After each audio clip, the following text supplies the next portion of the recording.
In this video, I will be rating the top 10 best and worst LEGO Minecraft sets.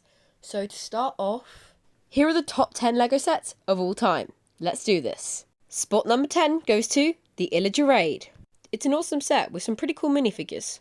With minifigures like the Ravager or the Pillager Captain. It's also good for making desert villages, as you have a well and a villager house. But to make a proper village, you probably need like 5 of these sets. But it still makes an awesome standalone set. Spot number 9 goes to the First Adventure. This set is set in the mines and it has a lot of precious ores, as well as having some mobs from Minecraft Earth. But the thing I really like about it is that it's a bit like the mine. It's got different layers to it and that makes it really fun to play with. And the minecart track makes it so it can connect to other things as well. So I think it's an awesome all-round set. Spot number 8 goes to the Ruin Portal. The Ruin Portal is an awesome set and it comes with some quite cool minifigures, such as a Wither Skeleton, which I've always wanted. Plus, how you can make the portal turn on and off is really cool. The only problem I have with the set is the baby Hoglin, and for obvious reasons. Spot number 7 goes to the First Night. This is one of Minecraft's first LEGO sets, and it's pretty much the only real house we've got in LEGO Minecraft. And I'm not counting those mob houses. You know how I feel about them. One of the best things about this set is that it also had in the back of the instructions ways you can make it into different builds. That was the time when LEGO Minecraft was a very creative theme. Why couldn't it be more like that now? But anyways, this set would fit really well into a Minecraft world and would look like a First Night house. Well, the First Night house of a pro. But that takes spot number 7 onto spot number 6, which goes to the Crafting Box 3.0. Some may say this isn't a proper set, but I think it is, as it still has instructions to make special builds. But like the First Night, this set inspires creativity. And really, that's what Minecraft is all about. So I think that comfortably fits in spot number 6. Spot number 5 goes to the Llama Village. Okay, I know it's a mob house, but it's huge. It has over 1,000 pieces, and not all of it is the mob. There are also some places for the villagers to trade and do their jobs. But this one isn't higher up on the list just because of it being a huge mob house. But I think it's a solid set. Spot number 4 goes to the Modern Treehouse. This set brought back the Charge Creeper. And when you look at it, it's really, really big. Still costing over £100 though, quite expensive. It has some really cool mobs though, and like I said, the Charge Creeper. Who doesn't want a Charge Creeper nowadays? My only complaint would be that it doesn't look very Minecraft. Some parts of it just don't feel very accurate to the game. That's my only complaint with it though. It's a really good set. And now onto spot number 3, which goes to the Creeper Mine. I have this set myself and I can testify that it is really big. Although it doesn't really fit in a Minecraft world, I think it looks really cool. And the blacksmith minifigure looks really good. Plus it has a minecart track, which is really cool, meaning that you can connect it to other cave sets. And yes, it comes with the minecart. On to spot number 2, which goes to the Village. This set was made back in 2016, and I still love it. I've actually tried recreating it myself. And although it isn't the best recreation, it shows I really like this set. Plus, getting a zombie villager was really cool in that set, and it's a really big set. Having over 1,600 pieces, I think it's solidly a huge Minecraft set. And a village is all you need for a LEGO Minecraft world, really. So, that was spot number 2. Here we go, the one that takes the cake. Number 1 goes to, obviously, the Mountain Cave. The largest LEGO Minecraft set of all time. It's so sad that this set has been retired because it was such an amazing set. With the huge minecart track going down the mountain, it was awesome. And with all those exclusive minifigures in it, it makes the price go rocketing up after it retired. To dizzying prices like £1,600. Now that's an expensive LEGO set. This set is so good that even my friend tried to recreate it in his own bricks. There's a link to that video right up there.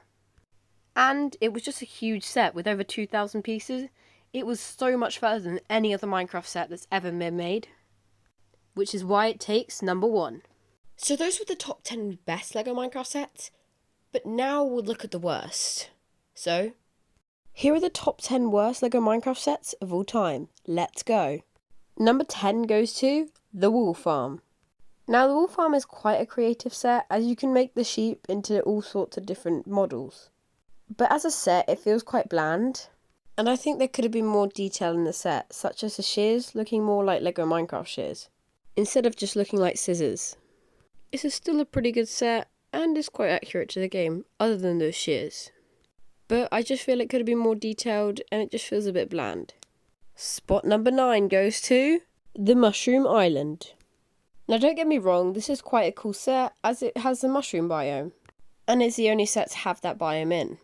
But it just keeps to the nature of the mushroom biome in the game. It's quite bland and boring, and doesn't really have anything that makes it stand out. And other than 2 mushrooms, there's not really much to this set. So playability isn't very good. Plus, because it's a mushroom island biome, it wouldn't really incorporate very well in the Lego Minecraft world. Still a nice set though. Spot number 8 goes to the Skull Arena. This set came out in 2018 and is actually an okay set.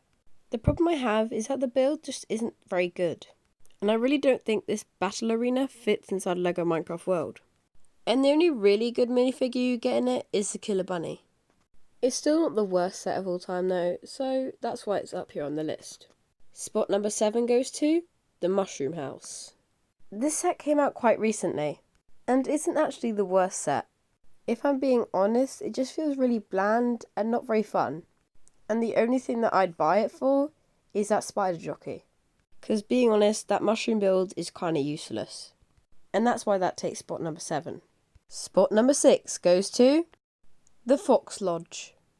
Just by looking at it, you can tell why I don't like it. It's another mob house. And not the best one either. It's really small and kind of useless if you're trying to make a world. And although playability is okay, and it could be okay for a standalone set, I just don't really like it. And you all know my opinions on those mob houses. Spot number 5 goes to the Abandoned Mine. If I'm being honest, the Abandoned Mine just feels like every single Minecraft set. Like the cave, or the dungeon, or the mine, or the first adventure. We have loads and loads of cave sets. And the Abandoned Mine is one of those that feels like we've got it 100 times before. But the only reason I buy it is for that slime. It looks kind of cool. Spot number 4 goes to the Panda Nursery. I know it has pandas in, but the set itself is really bland. Consisting of only a small little tower in the middle of a plains? That's kind of boring. I meant jungle, not plains. The only reason this isn't higher up on the list is just because it has those pandas in. But it is on this list though because it is quite a bland set. Spot number 3 goes to the Iron Golem. Despite it having an Iron Golem, this set was boring. All it had was a zombie, a few iron blocks with a pumpkin on it, and just this plains biome. And I know the whole set was revolved around that one Iron Golem, but it just feels too boring as a set itself. You'll notice a trend here is that a lot of these sets are really bland, and not very fun to play with. And that's why the Iron Golem gets on this list. Spot number 2 goes to the Pillager Outpost. I know people might get mad at me for this one, but I think it is. To be honest, it was really disappointing. Because all we got were the outside builds of an outpost, and then they just called it the Pillager Outpost. This is a society if Lego Minecraft would actually make a Pillager Outpost. Jokes aside, I think this set is a really big disappointment, and they could have done something really good with the Pillager Outpost. Spot number 1 goes to the End Battle. This one's kind of obvious. This Ender Dragon is really bad. And the setting you get in isn't very good either. It's got this tiny little tower in it, so it's barely even playable. And the dragon is just really ugly and just doesn't look good. And that's why it's the top of this list. But I guess you do get a code for a skin in-game. But that doesn't really help the fact that this dragon looks awful. So those were the top 10 best and worst Lego Minecraft sets of all time. Hope you enjoyed. See you all next time.